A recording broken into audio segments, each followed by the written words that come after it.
What if I told you that a black woman born to enslaved parents with $1.50 in her pocket became more powerful than most white men in America? What if I told you she built a university that's still operating today, advised 4 United States presidents, and created the blueprint for black political power that we're still using right now? What if I told you they erased her from your history books because she was too dangerous, too strategic, too unwilling to beg white people for permission to be free? October 3rd, 1904. Daytona Beach, Florida. The sun beats down on a rundown 2-story cottage near the railroad tracks. A 29-year-old black woman named Mary McLeod Bethune stands on the porch looking at the peeling paint and broken windows. In her pocket, she has $1.50. That's it. Behind her, 5 little black girls stand nervously, ages 8 to 12. Their parents just trusted this woman with their daughters' futures. The white neighbors across the street watch with suspicion and disgust. Some make it clear they don't want a Negro school in their neighborhood. Mary looks at those 5 girls. She looks at that broken-down cottage. She looks at that $1.50 in her hand, and she makes a decision that will change American history. She's going to build a school. Not just any school. A school that will become a university. A school that will educate thousands. A school that will still be standing 120 years later.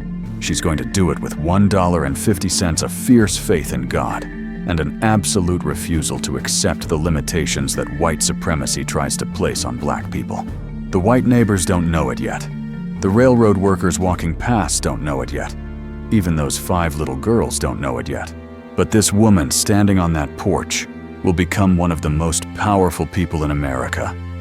She will sit in the White House advising presidents. She will command respect from the most powerful white men in the nation. She will create organizations that are still fighting for you today. She will build institutions that are still educating black children right now in 2025. Her name is Mary McLeod Bethune, and they erased her from your textbooks because her story proves something they never wanted you to know. One black woman with vision, strategy, and faith can change the entire trajectory of a nation. One black woman who refuses to wait for white permission can build an empire. One black woman who understands power can shake the foundations of white supremacy itself. This is your stolen history. This is your forgotten legacy. And after you hear this story, you will never see black women's power the same way again. You will never accept the lie that black people were helpless victims. You will never believe that patient waiting and peaceful begging is the only way forward. Because Mary McLeod Bethune proved otherwise. She proved that strategic brilliance, institutional building, and political organizing create power. Real power. Lasting power. Power that survives generations. Everything you learned about civil rights was sanitized. They taught you about peaceful protests and patient suffering. They taught you about Martin Luther King Jr.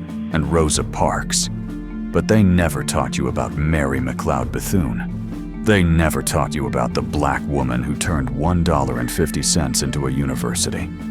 They never taught you about the black woman who created a federal agency and built a black cabinet inside Franklin Roosevelt's administration. They never taught you about the woman Eleanor Roosevelt called the most powerful woman in America.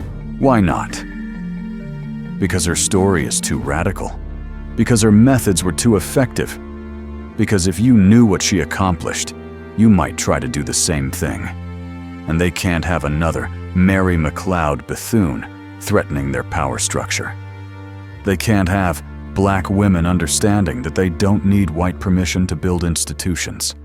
They can't have you knowing that one person with vision and determination can create change that lasts for centuries. But you're going to know now.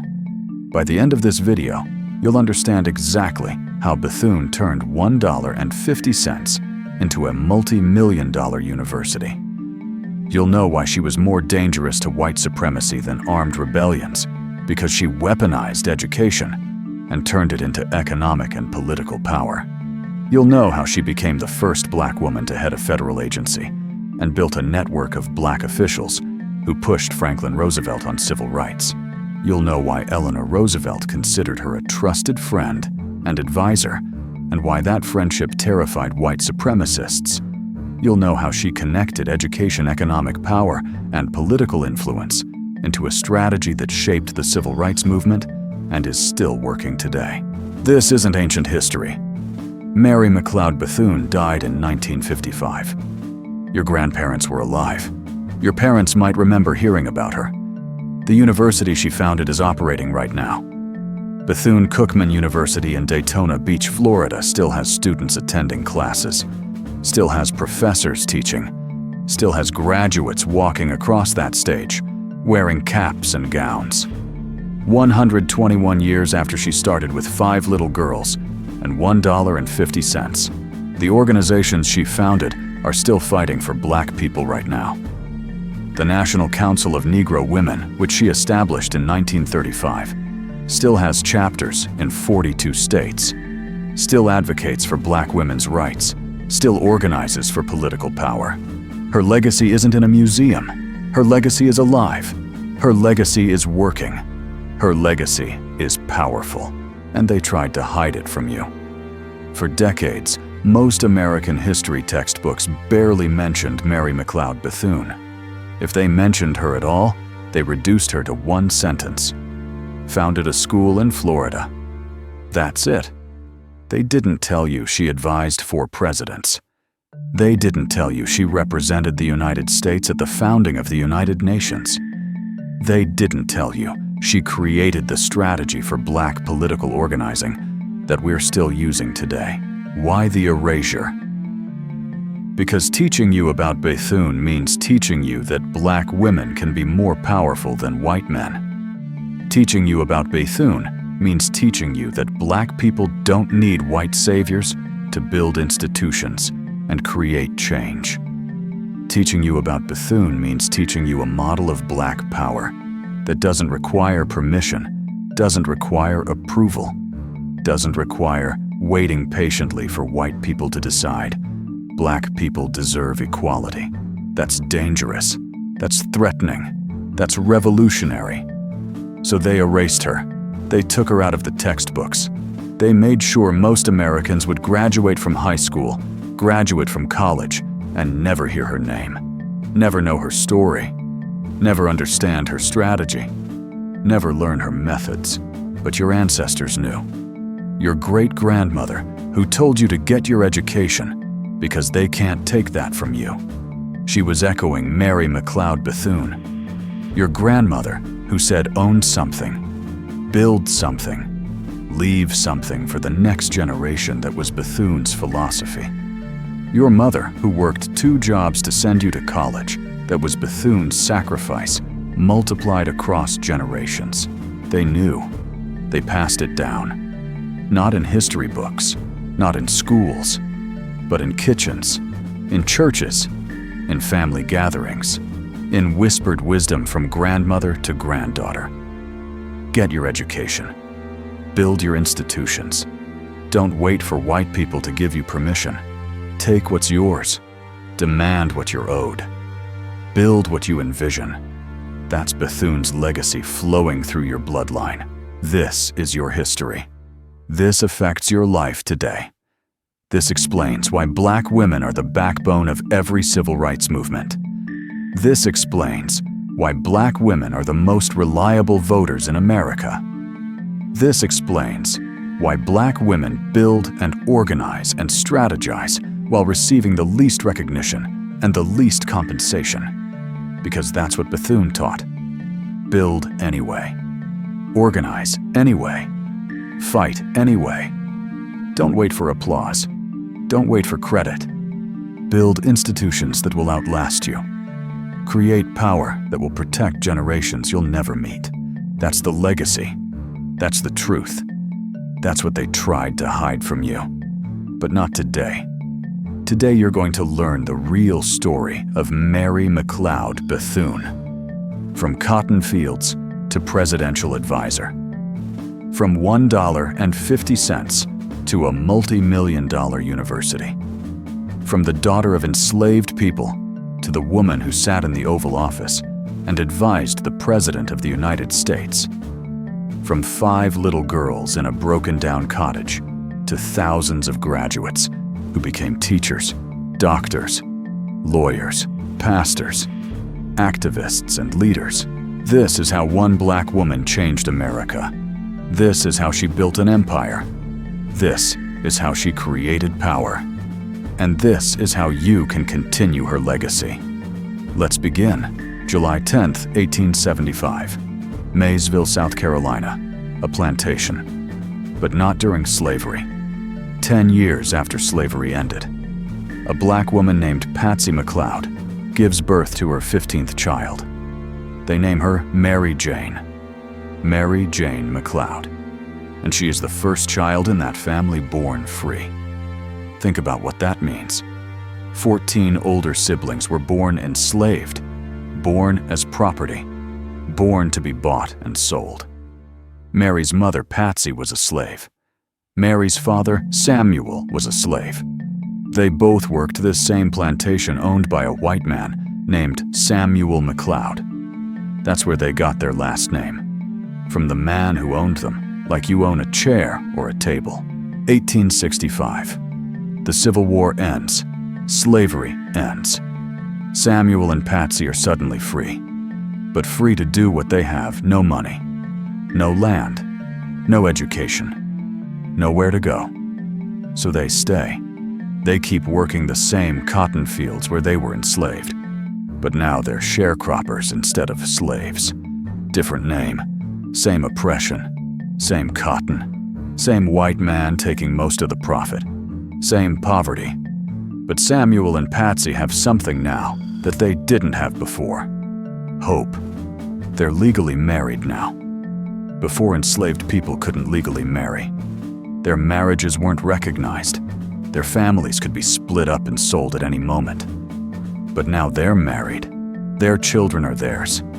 Their family belongs to them, not to a white plantation owner. And they have a dream, a dangerous dream, a revolutionary dream.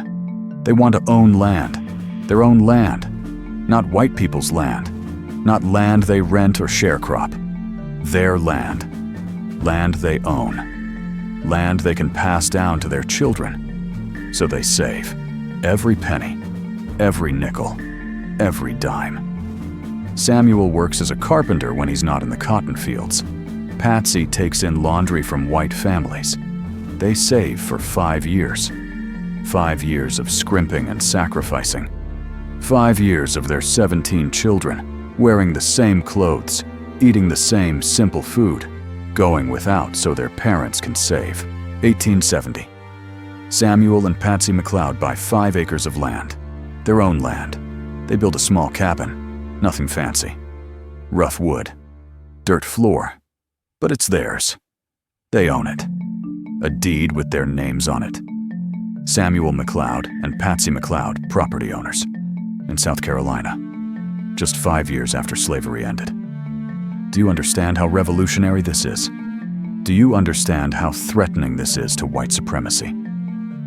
5 years ago, they were property. Now they're property owners. 5 years ago, white people owned them. Now they own something white people can't take without committing a crime. 5 years ago, they had nothing. Now they have land, 5 acres of power, 5 acres of independence, 5 acres of legacy to pass down to their children. This is what white supremacists feared most.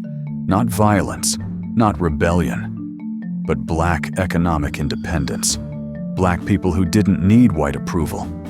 Black people who owned their own land, built their own homes, fed their own families, without depending on white landowners for permission to survive. Mary grows up on that land, the first free child.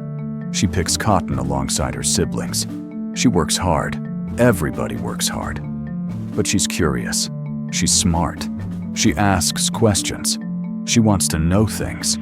She watches her parents struggle to read the contracts sharecroppers have to sign. She watches white landowners cheat. Black farmers who can't read the numbers, can't calculate the percentages, can't prove they're being stolen from, because they're illiterate.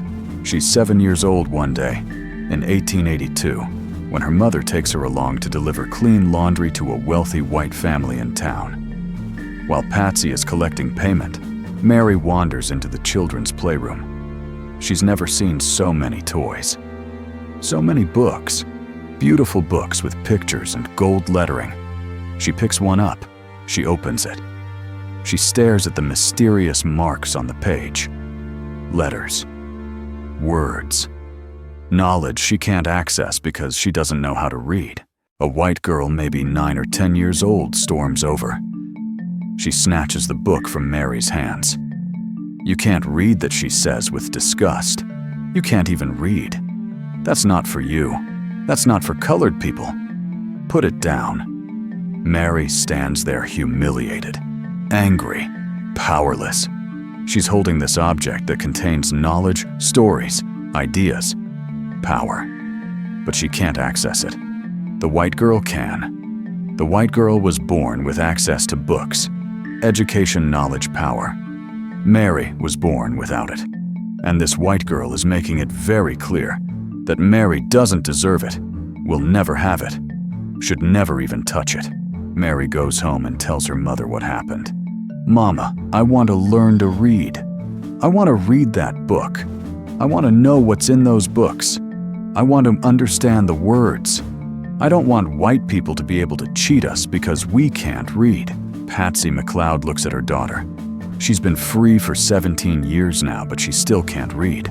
Neither can Samuel. None of their children can read. They're trapped in ignorance, not because they're stupid, but because they were deliberately kept illiterate. Slavery made it illegal to teach black people to read.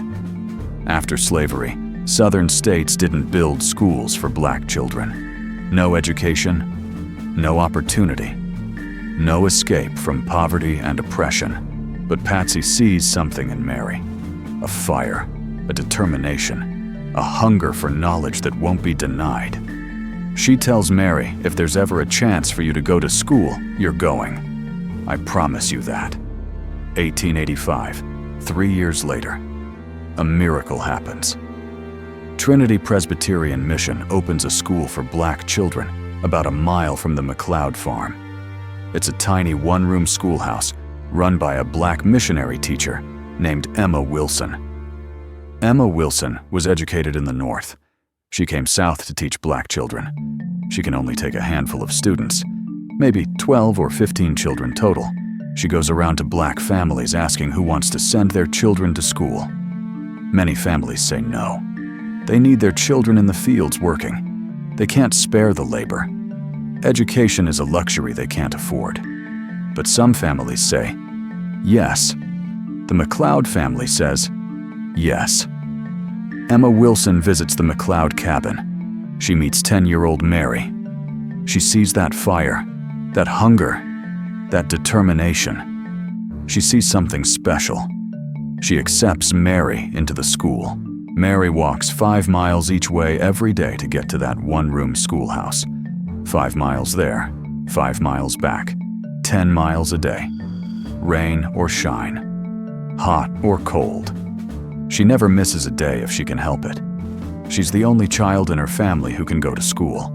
Her older siblings are too old already working full-time. Her younger siblings are too young. Mary is the chosen one, the one who will break the cycle of illiteracy, the one who will bring knowledge back to her family, and she does. Every evening after she comes home from school, after she does her chores, after the family eats dinner, Mary teaches her parents and siblings what she learned that day. She teaches them the alphabet. She teaches them to write their names. She teaches them to read simple words. She becomes the teacher for her entire family. This is the power of education. This is why white supremacists tried so hard to keep black people illiterate. Because one person who can read can teach 10 people. Those 10 can teach 100. Those 100 can teach 1,000. Education spreads. Knowledge spreads. And knowledge is power.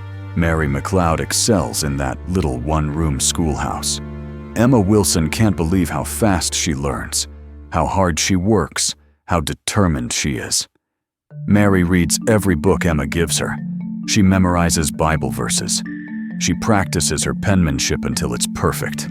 She learns arithmetic, geography, history. She soaks up knowledge like a dry field soaking up rain after a drought. 4 years pass. Mary is now 14 years old. She's learned everything Emma Wilson can teach her in that little mission school. She should stop now. Go back to picking cotton full-time. That's what happens to most black children who get any education at all. A few years of basic literacy, then back to the fields, back to sharecropping, back to poverty. That's the cycle. But Emma Wilson sees something in Mary that can't be wasted. She writes letters. She contacts people she knows up north. She tells them about this brilliant young black girl in South Carolina who has so much potential, but no opportunity to develop it. She asks if anyone can help. Mary Chrisman reads Emma Wilson's letter. Mary Chrisman is a white Quaker seamstress in Denver, Colorado. She's never met Mary McLeod. She will never meet Mary McLeod. But she's moved by the story of this bright young black girl desperate for education. She makes a decision that will change American history. She offers to pay for Mary McLeod to attend Scotia Seminary, a boarding school for black girls in Concord, North Carolina. Think about this. 1888. A white woman in Denver paying for a black girl from South Carolina to attend boarding school. This is radical. This is dangerous. This is exactly what white supremacists fear. An educated black woman is a threat to the entire system of racial oppression. An educated black woman can't be controlled as easily, can't be cheated as easily, can't be oppressed as easily. But Mary Chrisman doesn't care about Southern white feelings. She cares about justice. She cares about this young girl's potential. She writes to the McLeod family. She tells them she'll pay for Mary's tuition room and board at Scotia Seminary. All they have to do is get Mary to North Carolina. Samuel and Patsy McLeod can barely believe it.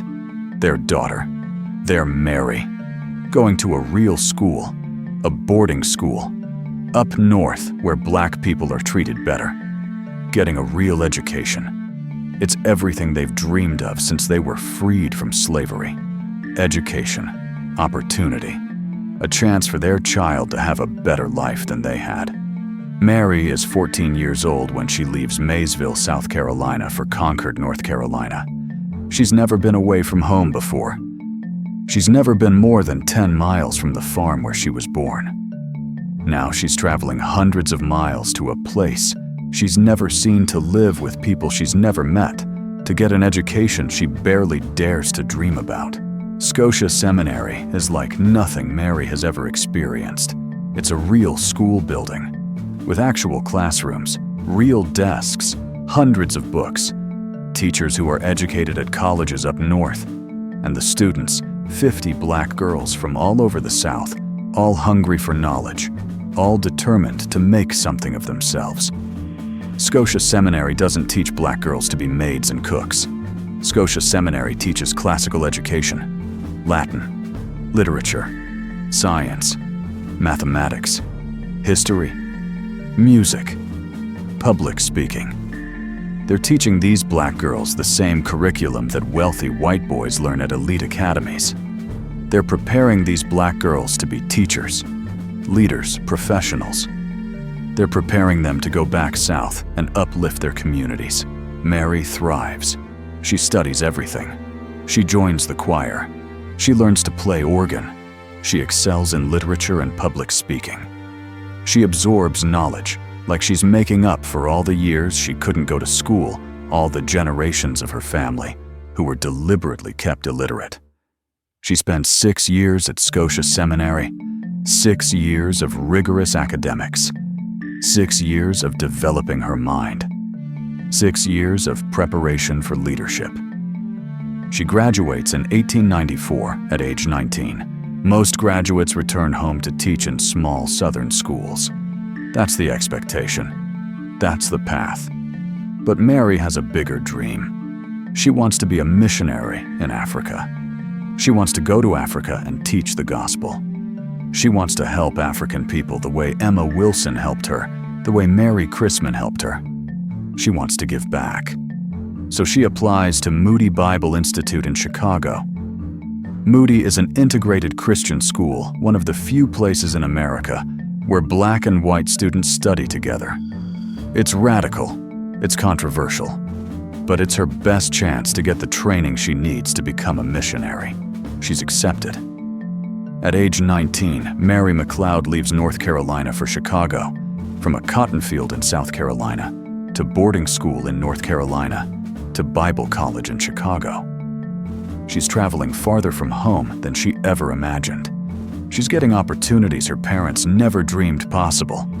She's being prepared for something bigger than she can yet understand. Moody Bible Institute is challenging. Mary is one of only a handful of black students. Some white students won't sit near her. Some won't partner with her for assignments. The racism is subtle but constant. But Mary pushes through. She studies. She prays. She prepares. She graduates in 1895. Now she's ready. She's 20 years old. She's educated. She's trained. She's prepared. She applies to the Presbyterian Mission Board to be sent to Africa as a missionary. This is her dream. This is what she's been working toward. This is her calling. The Mission Board rejects her. The reason they give is shocking. There are no openings for Negro missionaries in Africa. Read that again. Let it sink in. A Christian mission organization is telling a black woman she can't be a missionary in Africa because she's black. They'll send white missionaries to Africa, but not black missionaries. Even in Christian ministry, even in missions work, even in the church, racism decides who gets opportunities and who doesn't. Mary is devastated. She's spent 6 years preparing for this. She's sacrificed. She's studied.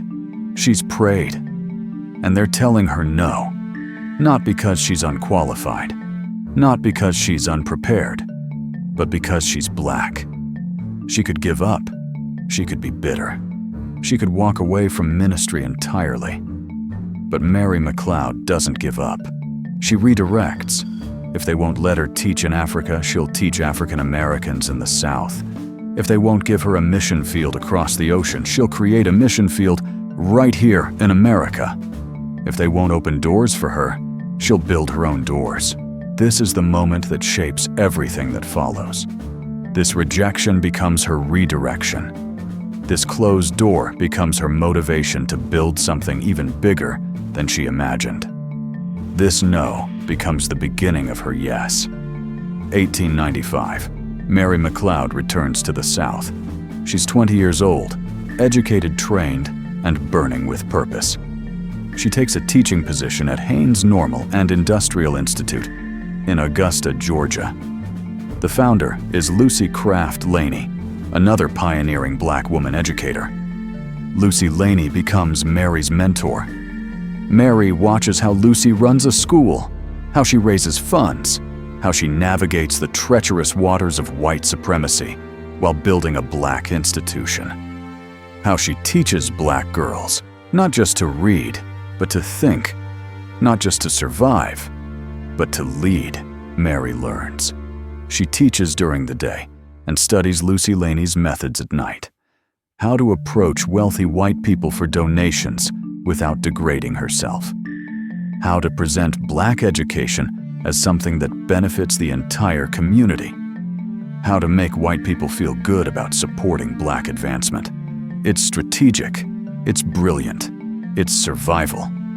1898. Mary meets Albertus Bethune. He's a teacher. He's kind. He's supportive of her dreams. They marry. People expect her to slow down now.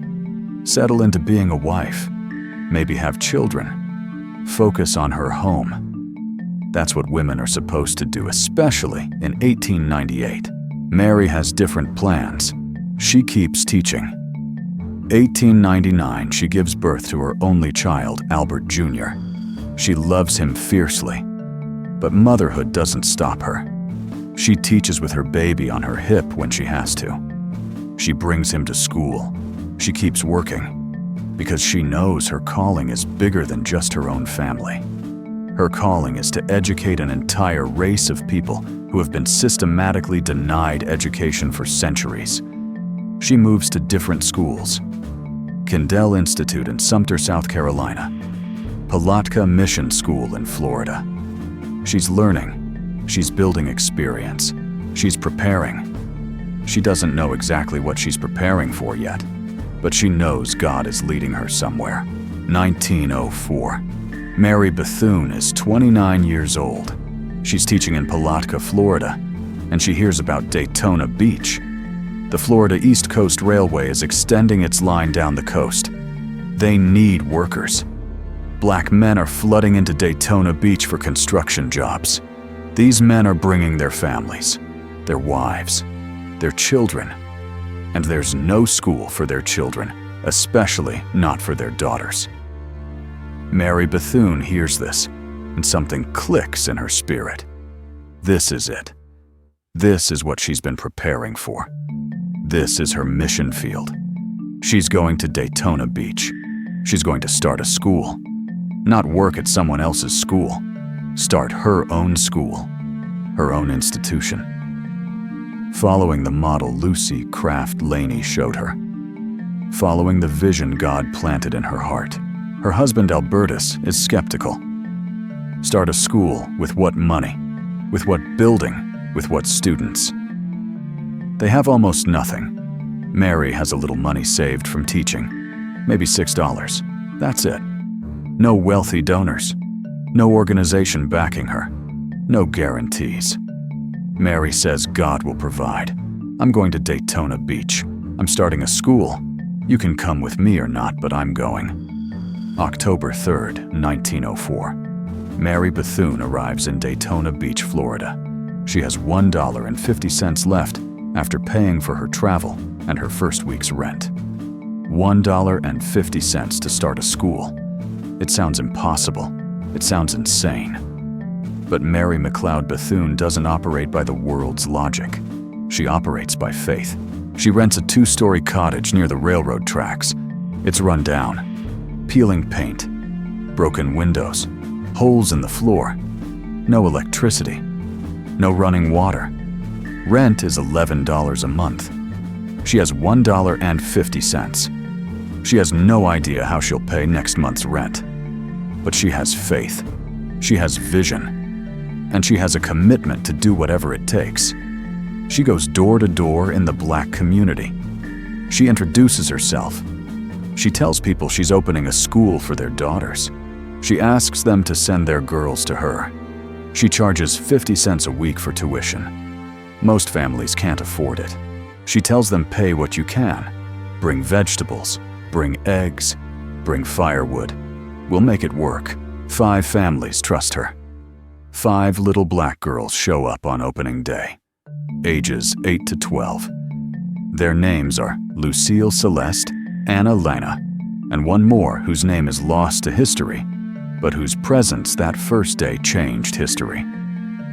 5 little girls and 1 determined black woman in a broken-down cottage with $1.50. That's how Bethune-Cookman University begins. No desks. Mary makes benches from discarded wooden crates she finds behind stores. No chalkboard. She paints a board black with charcoal mixed with water. No pencils. She makes charcoal sticks from burned wood. No paper. She collects cardboard boxes and cuts them into sheets. No books. She borrows a Bible and a few readers from a local church. The white neighbors are furious. They don't want a Negro school in their neighborhood. They complain to the landlord. They complain to city officials. They threaten Mary. She smiles politely and keeps teaching. She's faced worse. She's faced the poverty of sharecropping. She's faced the racism of Moody Bible Institute. She's faced rejection from the mission board. She's not afraid of angry white neighbors. But she needs money. $1.50 is gone in 2 days. She needs $11 for next month's rent. She needs food for herself and her son. She needs supplies for the school. She needs to survive. So she works. Every afternoon after teaching, Mary bakes. Sweet potato pies, fried pies, biscuits. She wakes up at 4 in the morning to bake more. Then she and her students walk to the railroad construction sites and sell baked goods to the black workers. The men buy her pies. They're delicious, they're cheap, and they're supporting a good cause, a school for black girls. Mary makes enough money to pay the rent. Barely. She makes enough to buy some real school supplies. A few books, some paper, some pencils. The school grows. 5 students become 10. 10 become 20. Word spreads through the black community. There's a school for girls. A real school. A woman who cares. A teacher who won't give up. But Mary knows she needs more than bake sales. She needs wealthy donors. White donors, because black people in Daytona Beach are poor railroad workers who can barely feed their families. If she's going to build a real school, she needs white money. So she develops a strategy. She identifies the wealthy white winter residents who come to Daytona Beach to escape northern cold. Rich people from New York, Ohio, Pennsylvania. People with money to spare. People who fancy themselves philanthropists. She approaches them carefully. She doesn't beg. She doesn't grovel. She presents an opportunity. Your money can educate young black women who will become productive citizens, good workers, moral Christians. You'll be investing in the future of this community. You'll be helping America. You'll be doing God's work. She's strategic. She's brilliant. She's using their racism, their paternalism, their desire to feel generous to fund black empowerment. She tells them what they want to hear while building exactly what she wants to build. She never compromises her vision. She just packages it in a way they can accept. James Gamble hears about Mary Bethune's school. James Gamble of Procter and Gamble, one of the wealthiest men in America. He winters in Daytona Beach. Someone tells him about this remarkable black woman who's educating girls with almost no resources. He's curious. He visits the school. Mary gives him a tour. She shows him the students studying. She shows them singing hymns. She shows them working in the garden they planted to grow food. She shows them learning to sew and cook alongside reading and arithmetic. She presents a vision of black girls becoming educated, moral, hardworking women who will benefit society. James Gamble is impressed. This isn't what he expected. He expected something crude, something primitive. Instead, he sees organization, discipline, intelligence, excellence. He sees a black woman who's building something real with almost nothing. He respects that. He donates money. Not a fortune, but enough to help. And he becomes a trustee of the school. His name lends credibility. Other wealthy white people start donating. Within 2 years, Mary Bethune has 250 students. 250. From 5 to 250 in 2 years. She's outgrown the cottage. She needs a real building. She needs land. She needs permanence. 1906. Mary Bethune identifies a trash dump on the outskirts of Daytona Beach. It's called Hell's Hole. It's where the city dumps garbage. It's disgusting. It's cheap. She buys it for $200. She doesn't have $200. She makes a down payment of $5. She promises to pay the rest in installments. The white man who owns it agrees because he thinks she'll fail. He thinks she'll miss payments, and he'll take the land back and keep her $5 deposit. He doesn't know who he's dealing with. Mary and her students clear the land themselves. They haul garbage. They burn trash. They level the ground. They dig out foundations with their bare hands. Black men from the community volunteer labor. They dig. They pour concrete. They lay bricks. They build. 1907. 3 years after starting with $1.50, Mary Bethune dedicates Faith Hall, a real school building, 2 stories, brick and wood, classrooms, dormitories, an assembly hall, built on land that used to be a garbage dump, built by black hands and funded by donations. Mary hustled for dollar by dollar. She names it Faith Hall because faith is what built it. Faith in God. Faith in her vision. Faith that black girls deserve the same education as anyone else. The school continues growing. By 1910, Mary has 300 students.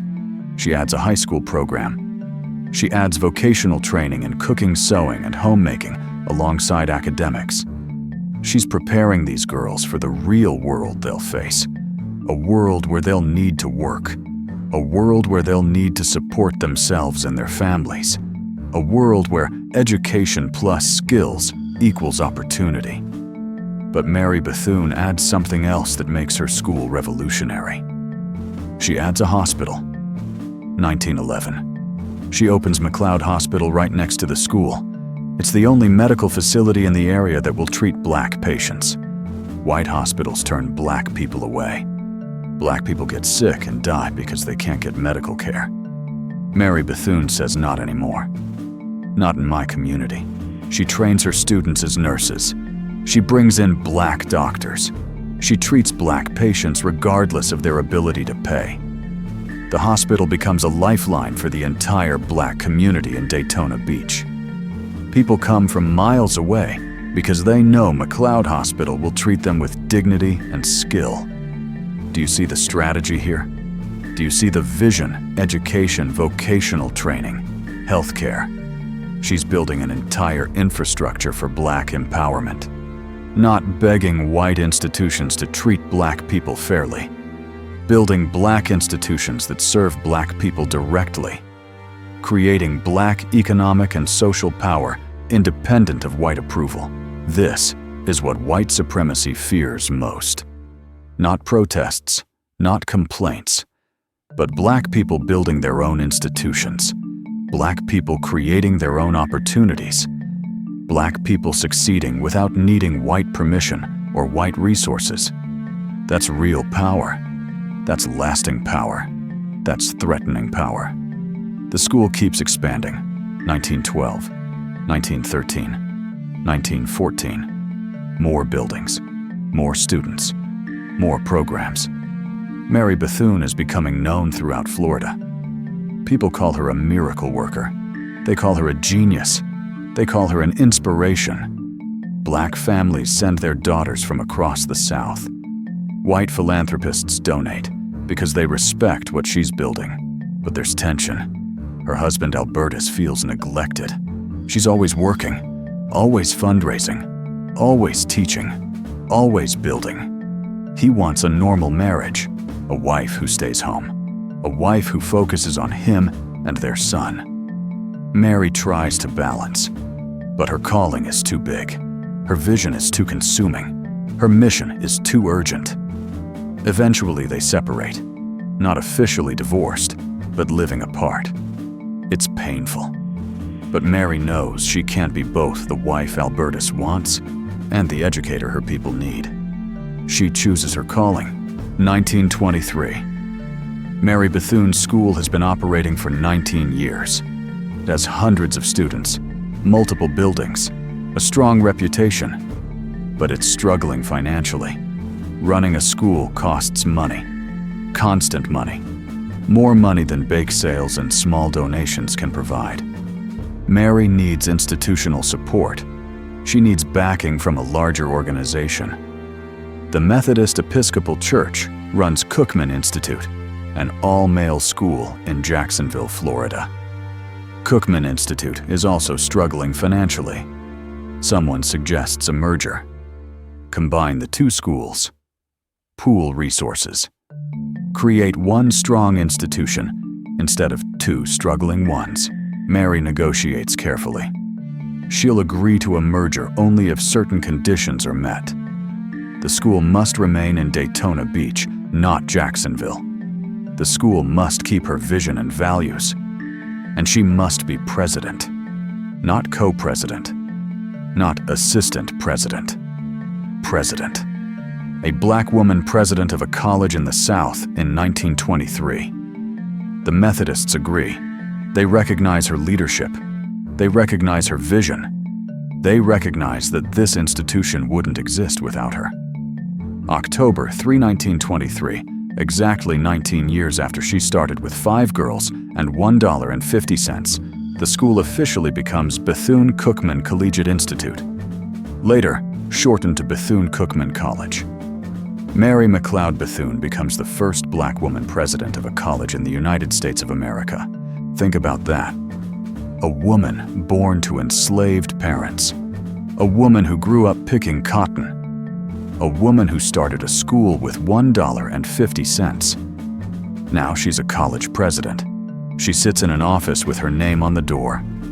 She makes decisions about curriculum, hiring, budget policy. She's building an institution that will outlast her. She's creating opportunity for thousands of young black people who will never meet her, but will benefit from her vision. The college grows. 1931. Bethune-Cookman becomes accredited as a junior college by the Southern Association of Colleges and Schools.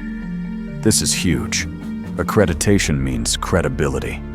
Accreditation means degrees from Bethune-Cookman are recognized. Accreditation means students can transfer credits to other schools. Accreditation means Bethune-Cookman is legitimate, official, respected. 1943. Bethune-Cookman becomes a 4-year institution granting bachelor's degrees, from 2-year to 4-year in 12 years. During the Great Depression, during World War II, while black people are still being lynched across the South, while segregation is law, while racism is policy, she's building a university. 1947. Bethune-Cookman receives Grade A accreditation, the highest level possible. A school that started in a garbage dump is now rated alongside institutions that have existed for 100 years. Institutions with massive endowments. Institutions in wealthy white communities. Mary McLeod Bethune has built something that can't be denied. Something that can't be dismissed. Something that demands respect. But Mary Bethune isn't satisfied with building one institution. She has bigger plans. She sees a bigger problem. Black women's organizations are everywhere. Hundreds of clubs, societies, churches, civic groups, all doing good work, all fighting for black advancement. But they're fragmented. They're not coordinated. They're not unified. They don't have national political power. 1935. Mary McLeod Bethune is 60 years old. She's a respected educator, a successful college president, a nationally known leader. She served as president of the National Association of Colored Women from 1924 to 1928. She knows the landscape. She knows the players. She knows what's missing. December 5th, 1935. New York City. Mary Bethune convenes representatives from 29 black women's organizations. She makes her pitch. We need unity. We need coordination. We need a central organization that brings all our efforts together. We need one powerful voice, not hundreds of scattered voices. We need national political power. The women agree. They create the National Council of Negro Women, the NCNW. Mary McLeod Bethune is elected founding president. She will lead the organization for 14 years, until 1949. The NCNW's mission is clear. Advance black women's rights. Fight discrimination. Organize for political power. Advocate for policy changes. Connect local clubs into a national network. Make sure black women have a seat at every table where decisions are made. Not begging for inclusion, demanding it, taking it, building power that can't be ignored. This is Bethune's brilliance again. She understands power. She understands politics. She understands that individual excellence isn't enough. You need organization. You need networks. You need collective action. One voice can be dismissed. 100,000 voices united through an organization can't be dismissed. They have to be acknowledged. They have to be addressed. They have political power. The NCNW grows quickly. Chapters in every major city. Thousands of members. Access to politicians, government officials, business leaders. Bethune builds the infrastructure for Black women's political organizing that's still working today, 90 years later. But even this isn't enough for Mary McLeod Bethune. She wants more. She wants direct access to national power. She wants Black people advising the President of the United States. She wants Black voices in the federal government, making policy decisions that affect Black communities. And in 1935, she gets her chance. Franklin Delano Roosevelt becomes president in 1933. The country is in the Great Depression, millions unemployed, poverty everywhere. Roosevelt creates the New Deal massive government programs to provide jobs, relief, economic recovery. But there's a problem. Black people are being systematically excluded from New Deal programs. White administrators give jobs to white people. Black people who need help the most get the least. Black leaders complain. Black newspapers expose the discrimination. Black voters who supported Roosevelt demand action. Roosevelt knows he needs to do something. He needs Black support. He needs Black votes. And he needs someone credible to oversee Black inclusion in New Deal programs. 1935. Roosevelt appoints Mary McLeod Bethune as director of the Division of Negro Affairs in the National Youth Administration. She's the first Black woman to head a federal agency. The first. Think about what this means. A Black woman born to enslaved parents is now running a government agency with a budget staff authority. She reports directly to the head of the National Youth Administration. She has real power to make real decisions that affect real people. Bethune takes the job seriously. She travels across the country. She visits NYA projects. She makes sure Black youth are getting their fair share of job training education, support, employment opportunities. Before Bethune, Black youth were getting maybe 5% of NYA resources, despite being 15% of young people needing help. After Bethune, that number rises to 10%, then 12%, then 15%. Not equality yet, but progress. Real measurable progress, because one Black woman is in the room when decisions are made. But Bethune doesn't work alone. She has a strategy. She looks around the Roosevelt administration and sees other Black officials scattered across various agencies. Not many, maybe 30 or 40 total, in an administration of thousands. But they're there, and they're isolated, each fighting alone in their department, each trying to advocate for Black people without support or coordination. Bethune has an idea. What if we organize? What if all the Black officials meet regularly, share information, coordinate strategy, support each other? What if we act as a unit instead of isolated individuals? What if we create a Black cabinet inside Roosevelt's administration? She starts hosting Friday evening meetings at her home in Washington, D.C. She invites every Black official in the Roosevelt administration. They come, they meet, they strategize. The press finds out and starts calling them the Black Cabinet. The name sticks. Over 40 Black officials coordinating policy, sharing intelligence, pushing Roosevelt on civil rights, anti-lynching legislation, fair employment desegregation. This is genius. This is power. Bethune has created a network of influence inside the federal government. Not one voice that can be ignored or sidelined, but a coordinated coalition that can't be dismissed. When one agency won't act, another agency can. When one official gets blocked, another official can try a different approach. They're working together. They're building Black political power at the highest levels of government. And Bethune has one more strategic relationship that makes her even more powerful. She becomes friends with Eleanor Roosevelt, the First Lady. They meet in 1937. Eleanor is genuinely committed to civil rights. She's appalled by lynching, segregation, discrimination. But she's a white woman from a privileged background. She doesn't fully understand the Black experience. She needs education. She needs exposure. She needs a trusted Black advisor. Mary McLeod Bethune becomes that advisor. They develop a genuine friendship. They write letters. They meet for tea. They discuss policy. Eleanor listens. Eleanor learns. Eleanor uses her influence with her husband, the president, to push for changes Bethune recommends. Is this a perfect friendship between equals? No. There's always a power imbalance. Eleanor is white, wealthy, the first lady. Bethune is Black from poverty, dependent on political appointments. But Bethune navigates this brilliantly. She never grovels.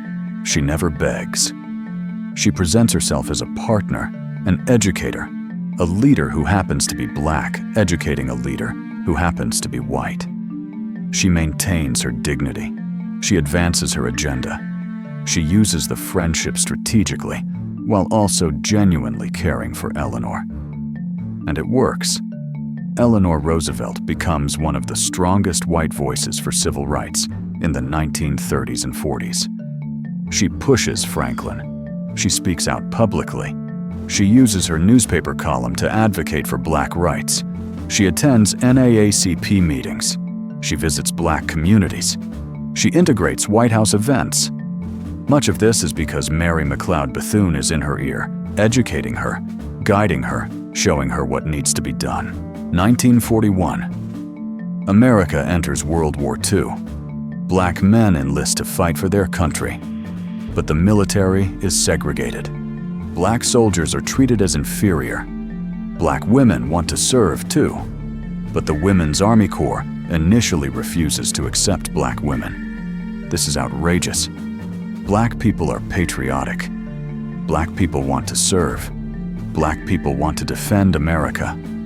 But America treats them as second-class citizens, unworthy of serving. Mary McLeod Bethune fights this. She's appointed as special advisor to the Secretary of War for the selection of officer candidates for the Women's Army Auxiliary Corps. She demands that Black women be allowed to serve. She demands that training facilities be integrated, or at least equal. She documents discrimination. She reports problems directly to Roosevelt. She wins. Black women are admitted to the Women's Army Corps. Thousands serve. They serve with distinction, with honor, with pride. This happens because Mary McLeod Bethune fought for it. Because she had the access, the influence, the courage to demand change. Throughout World War II, Bethune continues documenting injustice. Black soldiers beaten in the South. Black veterans denied benefits. Black communities suffering while white communities prosper. She writes reports. She testifies. She pushes. She doesn't let anyone forget that Black people are fighting and dying for a country that won't treat them equally. 1945. World War II ends. The United Nations is being created in San Francisco. A new international order. A new chance for global justice. Mary McLeod Bethune is one of only 3 Black American delegates at the founding conference. The only Black woman. She sits in that room in San Francisco where the UN Charter is being written. She represents Black Americans. She makes sure Black voices are heard. She inserts language about human rights, equality, dignity. Think about this journey. 69 years earlier, she was born on a plantation to parents who were enslaved. Now she's representing the United States at the founding of the United Nations. From cotton fields to global diplomacy. From $1.50 to international influence. From 5 little girls to shaping the post-war world order. This isn't luck. This isn't chance. This is what happens when a Black woman with vision refuses to accept limitations. This is what happens when brilliance meets determination. This is what happens when strategy meets faith. But here's what they don't teach you. Here's what they erase from the textbooks. Mary McLeod Bethune accomplished all of this while facing the same white supremacist terrorism that was lynching black people across America. She built Bethune-Cookman during the worst decades of lynching. She advised Roosevelt while black people were being murdered, and no federal anti-lynching law existed. She organized black political power while the Ku Klux Klan was bombing black churches and homes. She lived with threats. She lived with danger. She lived knowing that successful black people were targets, knowing that black institutions were targets, knowing that she could be killed at any moment for being too powerful, too visible, too unwilling to stay in her place. But she never stopped. She bought life insurance to protect her son if she was killed. She made arrangements for the college to continue if something happened to her. And she kept building, kept organizing, kept fighting. Because she understood something crucial. She understood that her life mattered less than the institutions she was building. Her safety mattered less than the opportunities she was creating. Her comfort mattered less than the liberation of her people. This is sacrifice. Real sacrifice. Not symbolic sacrifice. Not performative sacrifice. But daily choosing to risk everything for a cause bigger than yourself. And they erased her. After she died in 1955, after decades of building institutions and organizing movements and advising presidents, they erased her from most American textbooks. Why? Let me tell you exactly why. They erased her because her story is too powerful. Teaching about Mary McLeod Bethune means teaching that black women don't need white saviors. It means teaching that $1.50 plus vision plus determination equals empire. It means teaching that black people can build institutions that rival and even surpass white institutions. It means teaching that strategic brilliance and political organizing create real, lasting power. They erased her because she was a woman. America loves to celebrate black male leaders. Frederick Douglass, Booker T. Washington, B. Du Bois, Martin Luther King Jr. But black women who were just as brilliant, just as strategic, just as powerful. Those women get erased. Those women get reduced to one sentence if they're mentioned at all. Because teaching about powerful black women threatens both white supremacy and patriarchy. That's two systems threatened by one story. So they bury it. They erased her because she worked with white people strategically. She took money from white philanthropists. She befriended Eleanor Roosevelt. She navigated white power structures. Some black radicals in her time criticized her for this, called her too accommodating, too friendly with white people, too willing to work within the system. After she died, white educators used this to dismiss her. If black radicals didn't fully embrace her, and white people could paint her as accommodating, she could be erased from both sides. But this completely misunderstands Bethune's strategy. She wasn't accommodating. She was strategic. She took resources from white people and used them to build black institutions that white people couldn't control. She befriended powerful white people and used that friendship to advance black political power. She worked within the system while building infrastructure outside the system. She played the game brilliantly, and they erased her because they don't want you to learn how she played it. They erased her through educational policy. Textbook companies are businesses. They want to sell books in every state. Southern states in the 1950s, 60s, 70s would not buy textbooks that celebrated powerful black leaders who challenged white supremacy. So textbook companies left Bethune out. They mentioned safer figures. They told sanitized stories. They erased anyone too radical, too powerful, too threatening. They erased her through cultural memory. Hollywood never made movies about her. Television never made shows about her. Popular culture never celebrated her. So generations of Americans grew up never hearing her name, never knowing her story, never understanding her significance. White Americans don't know her because she's not in their textbooks. Black Americans might hear her name in church or from their grandparents, but they don't learn the full story. The details are lost. The strategy is lost. The power of her example is diminished. This erasure continues today. Ask most Americans under 40 who Mary McLeod Bethune was. They won't know. They might vaguely recognize the name. They might know she did something with education. But they won't know she advised 4 presidents. They won't know she founded a university. They won't know she created the National Council of Negro Women. They won't know she represented America at the founding of the United Nations. They've been robbed of this knowledge. You've been robbed of this knowledge until now. Now you know. Now you understand. Now you can't unknow this. And that makes you dangerous. That makes you powerful. That makes you a threat to every system that depends on Black people not knowing their own history of power and excellence. So what does this mean for you today, right now, in 2025? Why does Mary McLeod Bethune's story matter when she died 70 years ago? Let me show you exactly why this matters. Let me connect her legacy directly to your life today. Bethune-Cookman University is struggling right now. The school Mary built with $1.50 is facing financial crisis. Enrollment is down. Funding is tight. The school has debt. This is happening to historically Black colleges and universities across America.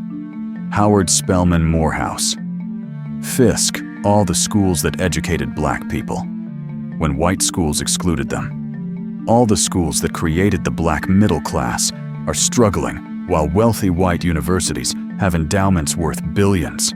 Why? Because wealth was stolen from Black communities. Because Black families were systematically prevented from accumulating wealth to pass down to their children. Because every time Black people built wealth, it was destroyed. Tulsa, Rosewood, Wilmington. Hundreds of thriving Black communities burned. Thousands of Black-owned businesses destroyed. Trillions of dollars of Black wealth stolen. That stolen wealth would have funded HBCUs. That stolen wealth would have created endowments. That stolen wealth would ensure Bethune-Cookman thrives today instead of struggles. If you want to honor Mary McLeod Bethune's legacy, support HBCUs. Donate even $5. Encourage young people to attend. Hire HBCU graduates. Promote HBCU excellence. These schools are under attack. They're being defunded, devalued, dismissed. If they close, part of Bethune's vision dies. If they thrive, her legacy lives. The National Council of Negro Women still exists, still organizing, still fighting for Black women's rights, still advocating for policy changes, still mobilizing voters, still doing the work Bethune started 90 years ago. But how many of you knew that? How many of you support them? How many of you are members? Bethune built the infrastructure. We have to maintain it. We have to fund it. We have to participate in it. If we let these organizations die, we're letting her legacy die. Black women are still doing what Bethune did, building institutions with almost no resources, starting businesses, creating nonprofits, organizing communities. And Black women are still undervalued, underpaid, under-resourced, taken for granted. Black women are the backbone of every progressive movement, but receive the least credit and the least compensation. Black women vote at the highest rates, but see the least return on that political investment. This is what Bethune fought against. This is what we're still fighting against. The education gap Bethune fought to close still exists. Black children attend underfunded schools, schools with older textbooks, fewer computers, larger class sizes, less experienced teachers. Why? Because schools are funded by property taxes. Black neighborhoods have lower property values because of redlining, because of stolen wealth, because of systematic discrimination. Lower property values mean less school funding, means inferior education, means fewer opportunities, means continued poverty. The cycle continues. Bethune's answer was, build your own institutions. When white schools won't treat you fairly, build black schools. When white institutions exclude you, build black institutions. This isn't separatism. This is survival. This is strategy. This is power. And it's still necessary today. We still need black schools, black businesses, black banks, black institutions that serve black people without requiring white approval. The political organizing Bethune modeled is still necessary. She showed that you build power through organization coordination, strategic alliances. That's how Stacey Abrams organized Georgia voters. That's how black women voters elected Barack Obama. Joe Biden, countless senators and representatives. Black political power works when it's organized. When we vote together, when we demand together, when we build coalition power, we win. When we're divided, we lose. Bethune understood something that's still true today. Excellence alone isn't enough. You can be brilliant and still be oppressed. You can work hard and still be poor. You can be talented and still be excluded. Because the system is designed to keep you down. Individual excellence won't fix a rigged system. You need institutional power. You need political power. You need economic power. You need organization. That's what Bethune built. Institutions, organizations, networks, power structures. Not just individual success, collective power. Power that survives beyond one person's lifetime. Power that benefits people who will never know your name, but will walk through doors you opened. This is your inheritance. This is what Mary McLeod Bethune left you. Not money, not property, but a blueprint, a strategy, a model for how to build power in a system designed to keep you powerless. Education, plus institution building, plus political organizing, plus strategic alliances equals power. That's the formula. That's what worked for Bethune. That's what will work for you. You are not victims. You are descendants of Mary McLeod Bethune. You are descendants of a woman who turned $1.50 into a university. You are descendants of a woman who advised presidents. You are descendants of a woman who represented America at the United Nations. You are descendants of a woman who built institutions that outlasted her. That's your bloodline. That's your legacy. That's your power. You are not poor because you're lazy or inferior or cursed.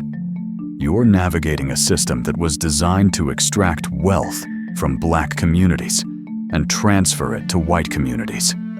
A system that stole trillions of dollars from your ancestors. A system that destroyed Black Wall Street and Rosewood and hundreds of thriving black communities. A system that continues stealing through mass incarceration, predatory lending wage, theft, discrimination. You're not poor. You're being systematically robbed. There's a difference. You are not powerless. You are dangerous. You are so dangerous that they had to erase Mary McLeod Bethune from your textbooks. They had to hide her story. Because if you knew what one black woman accomplished with $1.50, you might believe you could do something similar. You might start building. You might start organizing. You might start demanding. And they can't have that. They need you to believe you're powerless, so you won't challenge their power. But you're not powerless. You're reading this right now. You're learning this right now. You're being activated right now. You can't unknow this. You can't unhear this. You now know that a black woman born to enslaved parents built a university, advised presidents, organized national movements, and changed American history. You now know it's possible. You now know the strategy. You now know the blueprint. What will you do with this knowledge? Will you let it sit passive in your mind, a nice story about the past? Or will you let it activate you? Will you let it push you to build something, to organize something, to demand something, to fight for something? Your grandmother, who worked as a maid, but made sure you went to college, she was channeling Bethune's spirit. Your grandfather, who worked 2 jobs, so you could have opportunities he never had. That was Bethune's sacrifice multiplied. Your mother, who told you to get your education because they can't take that from you. That was Bethune's philosophy, passed down through generations. They were building, brick by brick, generation by generation, sacrifice by sacrifice. From cotton fields to college campuses, from sharecropping to business ownership, from disenfranchisement to political power, from $1.50 to universities. That's your legacy. That's your inheritance. That's your responsibility. God brought Mary McLeod Bethune's parents through slavery for a reason, so she could be born free, so she could get education, so she could build institutions, so she could create opportunities for millions of people she would never meet, so you could benefit from her vision. God preserved Mary through threats and poverty and discrimination for a reason, because her work wasn't finished, because her vision needed to be completed, because you are the completion of her work. God gave Bethune $1.50 instead of $1,000 for a reason, to prove that resources don't determine destiny, to prove that vision plus faith plus determination is more powerful than money, to prove that God can use anyone willing to be used regardless of their circumstances. God allowed Bethune to be rejected by the mission board for a reason, because her mission wasn't Africa. Her mission was America. Her mission was building institutions that would educate thousands. Her mission was organizing movements that would demand justice. Her mission was you. God gave you this knowledge today for a reason. Not yesterday, not 10 years ago. Today, December 27, 2025. Right now, this moment. You finding this truth, you hearing this story, you learning this strategy. This isn't coincidence. This is divine appointment. God is activating you right now for what's coming, for what needs to be built, for what needs to be fought for what needs to be demanded. What will you do? Comment Bethune below if this truth is shaking you right now. If you're learning your history for the first time. If you're understanding your power for the first time. If you're ready to stop accepting limitations and start building institutions. Comment Bethune and let me know you're awake now. Let me know you understand now. Let me know you're ready now. Hit that subscribe button because there are hundreds more stories like this. Black mathematicians whose work was stolen. Black inventors whose patents were taken. Black communities that defended themselves and won. Black millionaires who were murdered for their success. Black women who changed the world and were erased. You need to know these stories. Your children need to know these stories. Your grandchildren need to know these stories. Share this video with someone who needs to know. Your daughter who's discouraged. Your son who's struggling. Your niece who thinks she can't make it. Your nephew who doesn't believe in himself. Your church members who need encouragement. Your co-workers who need education. Share this truth. Spread this knowledge. Don't let them erase Mary McLeod Bethune again. Every share is resistance. Every share is justice. Every share is power.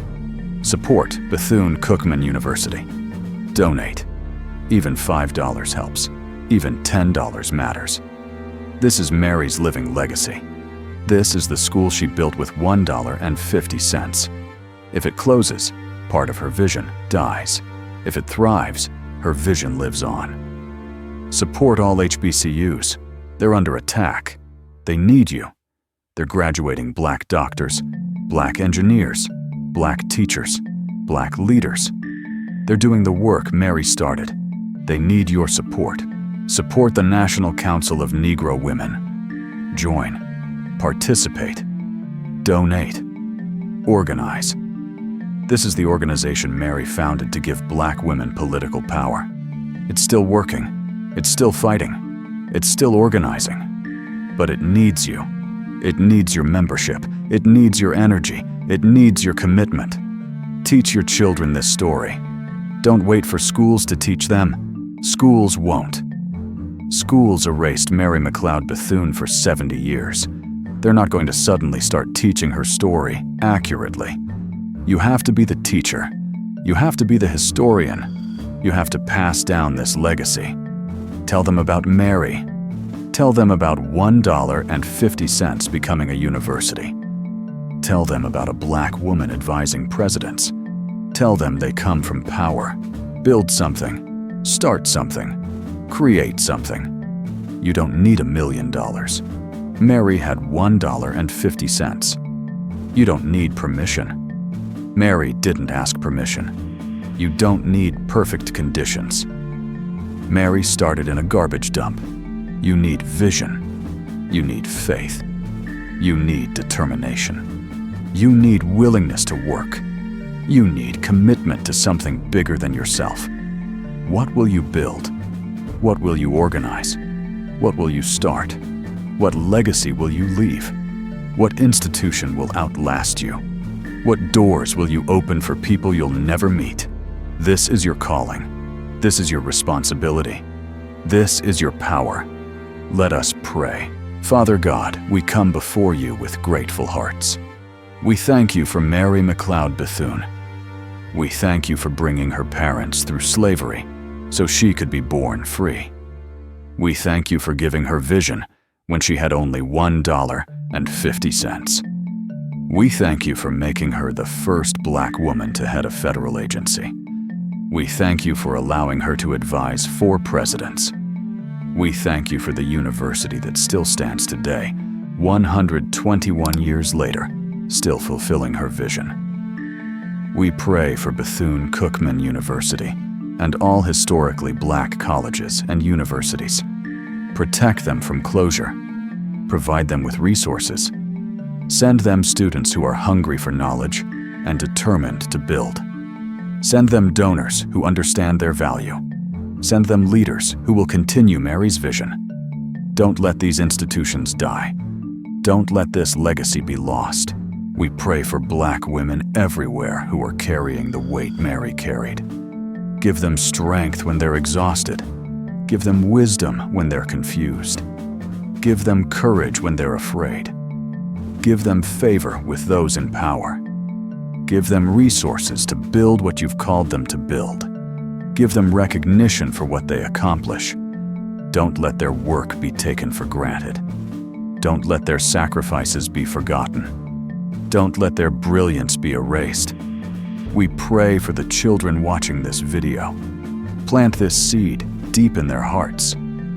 Let them know they come from builders, from organizers, from advisors to presidents, from founders of universities.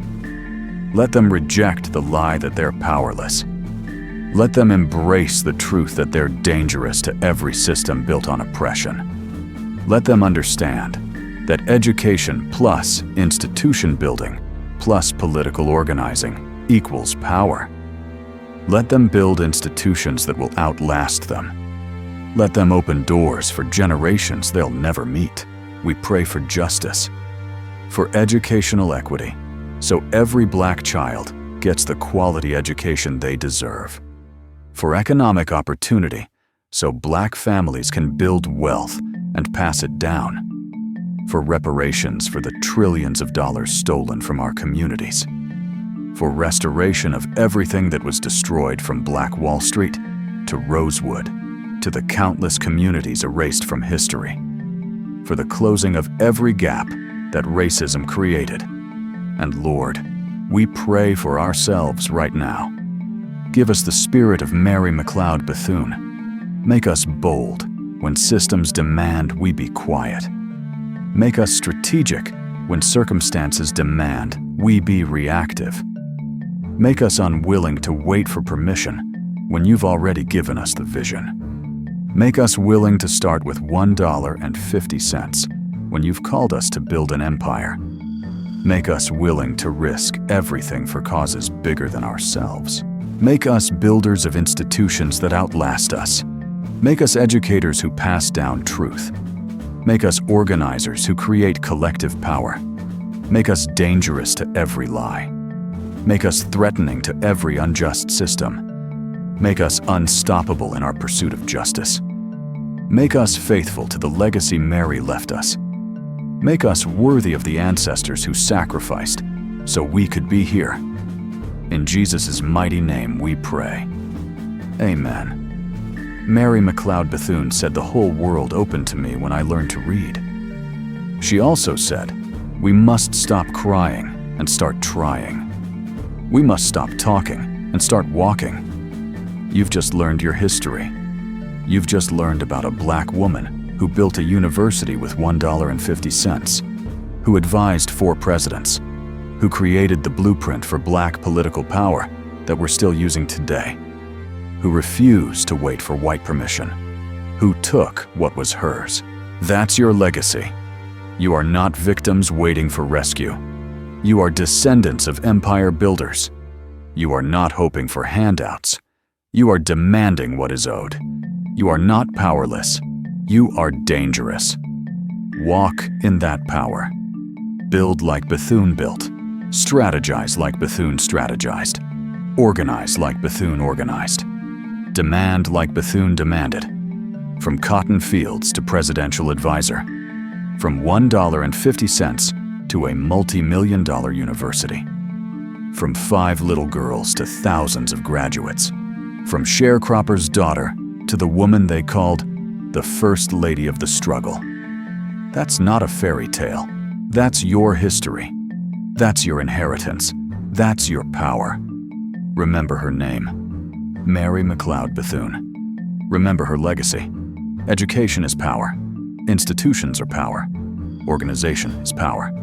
Strategy is power. Remember her command. Stop crying.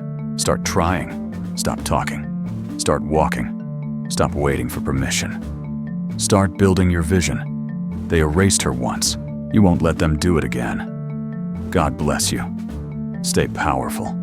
Stay strategic. Stay faithful. Stay free.